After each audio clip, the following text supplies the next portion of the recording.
जय हो बृहस्पति देवता की। आज हम आपके लिए इस वीडियो में लेकर आए हैं गुरुवार व्रत कथा। कथा को सुनने से पहले इस वीडियो को ज़्यादा से ज़्यादा शेयर करें ताकि और लोग भी इस कथा का लाभ उठा सके। बृहस्पतिवार गुरुवार का व्रत भगवान विष्णु और देव गुरु बृहस्पति को समर्पित है। इस व्रत को करने से घर में सुख समृद्धि, धन और शांति आती है। इसके अतिरिक्त यह व्रत गुरु ग्रह के दोषों को दूर करने, विवाह में आ रही बाधाओं को दूर करने और शिक्षा में सफलता प्राप्त करने में भी सहायक माना जाता है।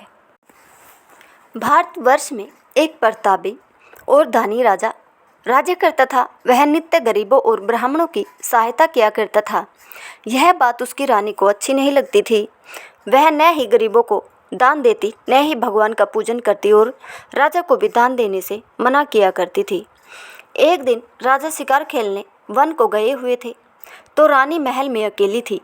उसी समय बृहस्पति देव साधु वेश में राजा के महल में भिक्षा के लिए गए और भिक्षा मांगी। रानी ने भिक्षा देने से इनकार किया और कहा, हे साधु महाराज, मैं तो दान पुण्य से तंग आ गई हूँ।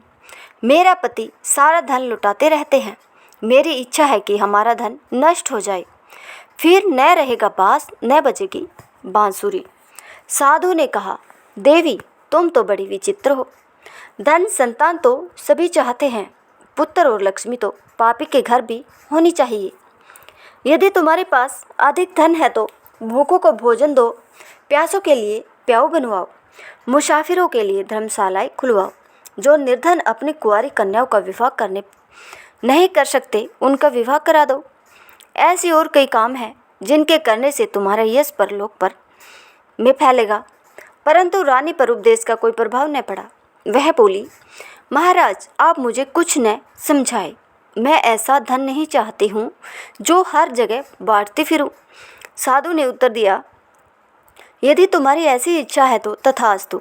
तुम ऐसा करना कि बृहस्पतिवार को घर लिपकर पीली मिट्टी से अपना सिर धोकर स्नान करना, भट्टी चढ़ाकर कपड़े धोना। ऐसा करने से आपका सारा धन नष्ट हो जाएगा। इतना कहकर वह साधु महाराज वहाँ से आलोप हो गए। साधु के अनुसार कई बातों को पूरा करते हुए रानी को केवल 3 बृहस्पतिवार ही बीते थे कि उसकी समस्त धन संपत्ति नष्ट हो गई। भोजन के लिए राजा का परिवार तरसने लगा। तब एक दिन राजा ने रानी से बोला कि हे रानी, तुम यही रहो, मैं दूसरे देश को जाता हूँ, क्योंकि यहाँ पर सभी लोग मुझे जानते हैं, इसलिए मैं कोई छोटा कार्य नहीं कर सकता। ऐसा कहकर राजा प्रदेश चला गया। वहाँ वह जंगल में लकड़ी काट कर लाता और शहर में बेचता। इस तरह वह अपना जीवन व्यतीत करने लगा। इधर राजा के प्रदेश जाते ही रानी और दासी दुखी रहने लगी। एक बार जब रानी और दासी को 7 दिन तक बिना भोजन के रहना पड़ा तो रानी ने अपनी दासी से कहा, हे दासी, पास ही के नगर में मेरी बहन रहती है। वह बड़ी धनवान है। तू उसके पास जा और कुछ ले आ ताकि थोड़ा बहुत गुजर बसर हो जाए। दासी रानी की बहन के पास गई। उस दिन गुरुवार था और रानी की बहन उस समय बृहस्पतिवार व्रत की कथा सुन रही थी। दासी ने रानी की बहन को अपनी रानी का आदेश दिया, लेकिन रानी की बड़ी बहन ने कोई उत्तर नहीं दिया। जब दासी को रानी की बहन से कोई उत्तर नहीं मिला तो वह बहुत दुखी हुई और उसे क्रोध भी आया। दासी ने वापस आकर रानी को सारी बातें बता दी। सुनकर रानी ने अपने भाग्य को कोसा। उधर रानी की बहन ने सोचा कि मेरी बहन की दासी आई थी, परंतु मैं उसे नहीं बोली, इससे वह बहुत दुखी हुई होगी। कथा सुनकर और पूजन समाप्त करके वह अपनी बहन के घर आई और कहने लगी, हे बहन, मैं बृहस्पतिवार का व्रत कर रही थी। तुम्हारी दासी मेरे घर आई थी, परंतु जब तक कथा होती है तब तक न तो उठते हैं और न ही बोलते हैं, इसलिए मैं नहीं बोली। कहो दासी, क्यों गई थी? रानी बोली, बहन, तुमसे क्या छिपाऊं? हमारे घर में खाने तक को अनाज नहीं था। ऐसा कहते कहते रानी की आंखें भर आई। उसने दासी समेत पिछले 7 दिनों से भूखे रहने तक की बात अपनी बहन को विस्तार पूर्वक सुना दी। रानी की बहन बोली, देखो बहन, भगवान बृहस्पति देव सबकी मनोकामना को पूर्ण करते हैं। देखो, शायद तुम्हारे घर में अनाज रखा हो। पहले तो रानी को विश्वास नहीं हुआ, पर बहन के आग्रह करने पर उसने अपनी दासी को अंदर भेजा तो उसे सचमुच अनाज से भरा एक घड़ा मिल गया। यह देखकर दासी को बड़ी हैरानी हुई। दासी रानी से कहने लगी, हे रानी, जब हमको भोजन नहीं मिलता तो हम व्रत ही तो करते हैं, इसलिए क्यों न इनसे व्रत और कथा की विधि पूछ ली जाए ताकि हम भी व्रत कर सके। तब रानी ने अपनी बहन से बृहस्पतिवार व्रत के बारे में पूछा। उसकी बहन ने बताया, बृहस्पतिवार के व्रत में चने की दाल और मुनक्का से विष्णु भगवान का केले की जड़ में पूजन करे तथा दीपक जलाए। व्रत कथा सुनने और पीला भोजन ही करे, इससे बृहस्पति देव प्रसन्न होते हैं। व्रत और पूजन विधि बताकर रानी की बहन अपने घर को लौट गई। 7 दिन बाद जब गुरुवार आया तो रानी और दासी ने व्रत रखा। गुड़साल में जाकर चना और गुड़ लेकर आई। फिर उसे केले की जड़ तथा विष्णु भगवान का पूजन किया। अब पीला भोजन कहाँ से आए, इस बात को लेकर दोनों बहुत दुखी थी। क्योंकि उन्होंने व्रत रखा था, इसलिए बृहस्पति देव उनसे प्रसन्न थे। इसलिए वे एक साधारण व्यक्ति का रूप धारण कर 2 थालों में सुंदर पीला भोजन दासी को दे गई। भोजन पाकर दासी प्रसन्न हुई और फिर रानी के साथ मिलकर भोजन ग्रहण किया। उसके बाद वे सभी गुरुवार को व्रत और पूजन करने लगे। बृहस्पति भगवान की कृपा से उसके पास फिर से धन संपत्ति आ गई, परंतु रानी फिर से पहले की तरह आलस्य करने लगी। तब दासी बोली, देखो रानी, तुम पहले भी इस प्रकार आलस्य किया करती थी। तुम्हें धन रखने में कष्ट होता था, इस कारण सभी धन नष्ट हो गया, और अब जब भगवान बृहस्पति की कृपा से धन मिला है तो तुम्हें फिर से आलस्य होता है। रानी को समझाते हुए दासी कहती है कि बड़ी मुसीबतों के बाद हमने यह धन पाया है, इसलिए हमें दान पुण्य करना चाहिए, भूखे मनुष्य को भोजन कराना चाहिए और धन को शुभ कार्यों में खर्च करना चाहिए, जिससे तुम्हारे कुल का यश बढ़ेगा, स्वर्ग की प्राप्ति होगी और पितृ प्रसन्न होंगे। दासी की बात मानकर रानी अपना धन शुभ कार्यों में खर्च करने लगी, जिससे पूरे नगर में उसका यश फैलने लगा। एक दिन राजा दुखी होकर जंगल में एक पेड़ के नीचे आसन जमाकर बैठ गया। वह अपनी दशा को याद करके व्याकुल होने लगा। बृहस्पतिवार का दिन था। एकाएक उसने देखा कि निर्जन वन में एक साधु प्रकट हुए। वह साधु वेश में स्वयं बृहस्पति देवता थे। लकड़हारे के सामने आकर बोले, हे लकड़हारे, इस सुनसान जंगल में तू चिंतामग्न क्यों बैठा है? लकड़हारे ने दोनों हाथ जोड़कर प्रणाम किया और उत्तर दिया, महात्मा जी, आप सब कुछ जानते हैं, मैं क्या कहूँ?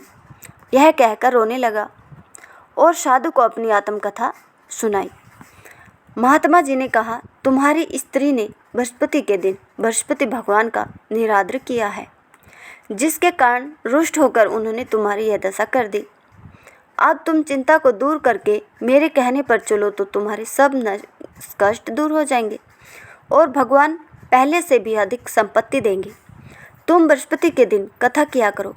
2 पैसे के चने मुनक्का लाकर उसका प्रसाद बनाओ और शुद्ध जल के लोटे में शक्कर मिलाकर अमृत तैयार करो। कथा के पश्चात अपने सारे परिवार और सुनने वाले प्रेमियों में अमृत व प्रसाद बांटकर आप भी ग्रहण करो। ऐसा करने से भगवान तुम्हारी सब मनोकामनाएं पूरी करेंगे। साधु के ऐसे वचन सुनकर लकड़हारा बोला, हे प्रभु, मुझे लकड़ी बेचकर इतना पैसा नहीं मिलता जिससे भोजन के उपरांत कुछ बचा सकूं। मैंने रात्रि में अपनी पत्नी को व्याकुल देखा है। मेरे पास कुछ भी नहीं है जिससे मैं उसकी खबर मंगा सकूं। साधु ने कहा, हे लकड़हारे, तुम किसी बात की चिंता मत करो। बृहस्पति के दिन तुम रोजाना की तरह लकड़ियाँ लेकर शहर को जाओ। तुमको रोज से दुगना धन प्राप्त होगा, जिससे तुम भली भांति भोजन कर लोगे तथा बृहस्पति देव की पूजा का सामान भी आ जाएगा। इतना कहकर साधु अंतर्ध्यान हो गए। धीरे धीरे समय व्यतीत होने पर फिर वही बृहस्पतिवार का दिन आया लकड़हारा जंगल से लकड़ी काटकर किसी शहर में बेचने गया। उसे उस दिन और दिन से अधिक पैसा मिला। राजा ने चना गुड़ आदि लाकर गुरुवार का व्रत किया। उस दिन से उसके सभी क्लेश दूर हुए। परंतु जब दोबारा गुरुवार का दिन आया तो बृहस्पतिवार का व्रत करना भूल गया। इस कारण बृहस्पति भगवान नाराज हो गए। उस दिन उस नगर के राजा ने विशाल यज्ञ का आयोजन किया तथा शहर में यह घोषणा करा दी गई कि कोई भी मनुष्य अपने घर में भोजन न बनावे, न आग जलावे, समस्त जनता मेरे यहाँ भोजन करने आवे। इस आज्ञा को जो न मानेगा उसे फांसी की सजा दी जाएगी। इस तरह की घोषणा संपूर्ण नगर में करवा दी गई।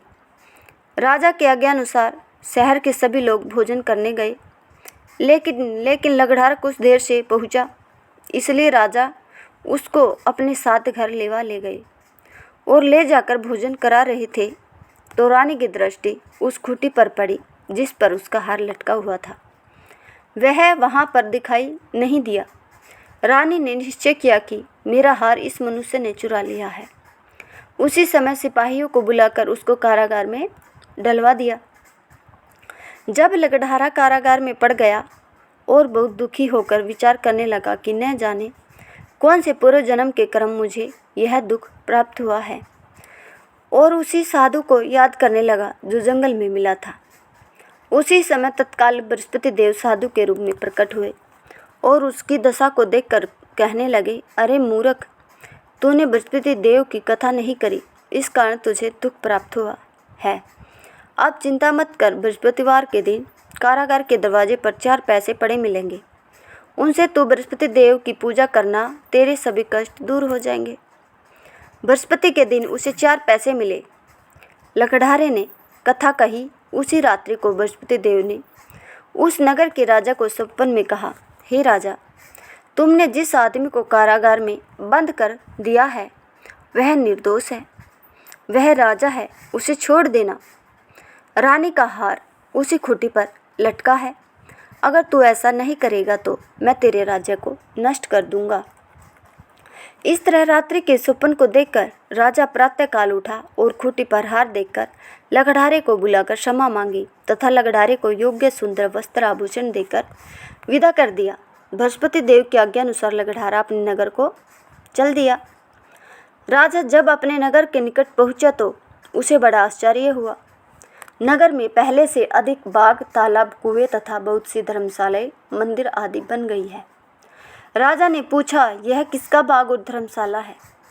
तब नगर के सब लोग कहने लगे, यह सब रानी और बांदी के हैं। तो राजा को आश्चर्य हुआ और गुस्सा भी आया। जब रानी ने यह खबर सुनी कि राजा आ रहे हैं तो उन्होंने बांदी से कहा कि हे दासी, देख, राजा हमको कितनी बुरी हालत में छोड़ गए थे। हमारी ऐसी हालत देखकर वह लौट न जाए, इसलिए तो दरवाजे पर खड़ी हो जा। आज्ञा अनुसार दासी दरवाजे पर खड़ी हो गई। राजा आए तो उन्हें अपने साथ लिवा लाई। तब राजा ने क्रोध करके अपनी रानी से पूछा कि यह धन तुम्हें कैसे प्राप्त हुआ? तब उन्होंने कहा, हमें यह सब धन बृहस्पति देव के इस व्रत के प्रभाव से प्राप्त हुआ है। राजा ने निश्चय किया कि 7 रोज बाद तो सभी बृहस्पति देव का पूजन करते हैं, परंतु मैं प्रतिदिन दिन में 3 बार कहानी तथा रोज व्रत क्या करूँगा। अब हर समय राजा के दुपट्टे में चने की दाल बंधी रहती तथा दिन में 3 बार कहानी कहता। एक रोज राजा ने विचार किया कि चलो बहन के यहाँ हो आवे। इस तरह निश्चय कर राजा घोड़े पर सवार हो अपनी बहन के यहाँ को चलने लगा। मार्ग में उसने देखा कि कुछ आदमी एक मुर्दे को लिए जा रहे हैं। उन्हें रोककर राजा कहने लगा, अरे भाइयों, मेरी बृहस्पति देव की कथा सुन लो। वे बोले, लो, हमारा तो आदमी मर गया है, इसको अपनी कथा की पड़ी है। परंतु कुछ आदमी बोले, अच्छा कहो, हम तुम्हारी कथा भी सुनेंगे। राजा ने दाल निकाली और जब कथा आधी हुई थी कि मुर्दा हिलने लगा, और जब कथा समाप्त हो गई तो राम राम करके मनुष्य उठकर खड़ा हो गया।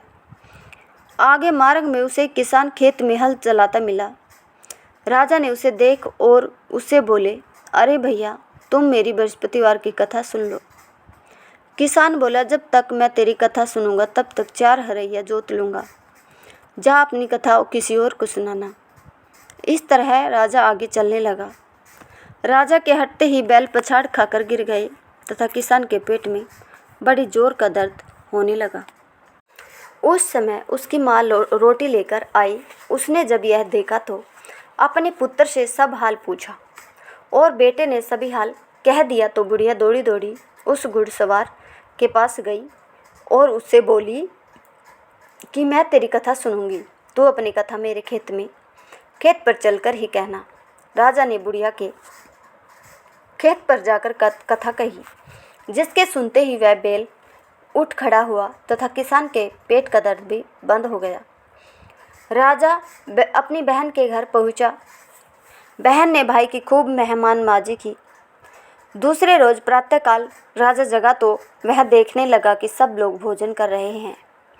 राजा ने अपनी बहन से कहा, ऐसा कोई मनुष्य है जिसने भोजन नहीं किया हो? मेरी बृहस्पतिवार की कथा सुन ले। बहन बोली, हे भैया, यह देश ऐसा ही है कि पहले यहाँ लोग भोजन करते हैं, बाद में अन्य काम करते हैं। अगर कोई पड़ोस में हो तो देखाऊं। वह ऐसा कहकर देखने चली गई, परंतु उसे कोई ऐसा व्यक्ति नहीं मिला जिसने भोजन न किया हो। अतः वह एक कुम्हार के घर गई जिसका लड़का बीमार था। उसे मालूम हुआ कि उनके यहाँ 3 रोज किसी ने भोजन नहीं किया है। रानी ने अपने भाई की कथा सुनने के लिए कुम्हार से कहा। वह तैयार हो गया। राजा ने जाकर बृहस्पतिवार की कथा कही, जिसको सुनकर उसका लड़का ठीक हो गया। अब तो राजा की प्रशंसा होने लगी। एक रोज़ राजा ने अपनी बहन से कहा कि हे बहन, हम अपने घर को जाएंगे, तुम भी तैयार हो जाओ। राजा की बहन ने अपनी सास से कहा। सास ने कहा, हाँ चली जा, परंतु अपने लड़कों को मत ले जाना, क्योंकि तेरे भाई के कोई औलाद नहीं है। बहन ने अपने भैया से कहा, हे भैया, मैं तो चलूँगी पर कोई बालक नहीं जाएगा।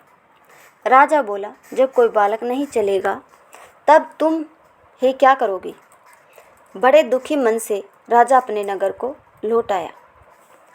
राजा ने अपनी रानी से कहा, हम निर्वंशी हैं, हमारा मुंह देखने का धर्म नहीं है और कुछ भोजन आदि नहीं किया। रानी बोली, हे प्रभु, बृहस्पति देव ने हमें सब कुछ दिया है, वह हमें औलाद अवश्य देंगे। उसी रात को बृहस्पति देव ने राजा से स्वप्न में कहा, हे राजा, उठ, सभी सोच त्याग दे, तेरी रानी गर्भ से है। राजा की यह बात सुनकर बड़ी खुशी हुई है। 9वें महीने में उसके गर्भ से एक सुंदर पुत्र पैदा हुआ। तब राजा बोला, हे रानी, स्त्री बिना भोजन के रह सकती है, पर बिना कहे नहीं रह सकती। जब मेरी बहन आवे तो मुझसे कुछ कहना मत।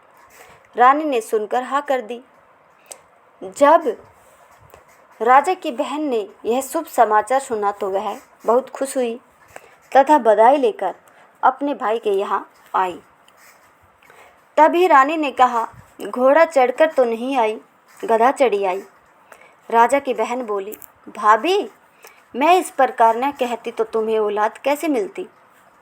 बृहस्पति देव ऐसे ही हैं, जैसी जिनके मन में कामनाएं हैं सभी को पूर्ण करते हैं। जो सद्भावना पूर्वक बृहस्पतिवार का व्रत करता है एवं कथा पढ़ता है अथवा सुनता है, दूसरों को सुनाता है, बृहस्पति देव उनकी सभी मनोकामना पूर्ण कर देते हैं। इस व्रत को करने से समस्त इच्छाएं पूर्ण होती है और बृहस्पति महाराज प्रसन्न होते हैं। धन, विद्या, पुत्र तथा मनोवांछित फल की प्राप्ति होती है। परिवार में सुख तथा शांति रहती है। इसलिए यह व्रत सर्वश्रेष्ठ और अति फलदायक है। इस व्रत में केले का पूजन ही करें। कथा और पूजन के समय मन, कर्म और वचन से शुद्ध होकर मनोकामना पूर्ति के लिए बृहस्पति देव से प्रार्थना करनी चाहिए। दिन में एक समय ही भोजन करें। भोजन चने की दाल आदि का करें। नमक न खाए, पीले वस्त्र पहने, पीले फलों का प्रयोग करें, पीले चंदन से पूजन करें। पूजन के बाद भगवान बृहस्पति की कथा सुननी चाहिए। अगर आपको हमारी यह कथा पसंद आई हो तो प्लीज़ हमारे चैनल को लाइक शेयर सब्सक्राइब करना बिल्कुल भी ना भूलें।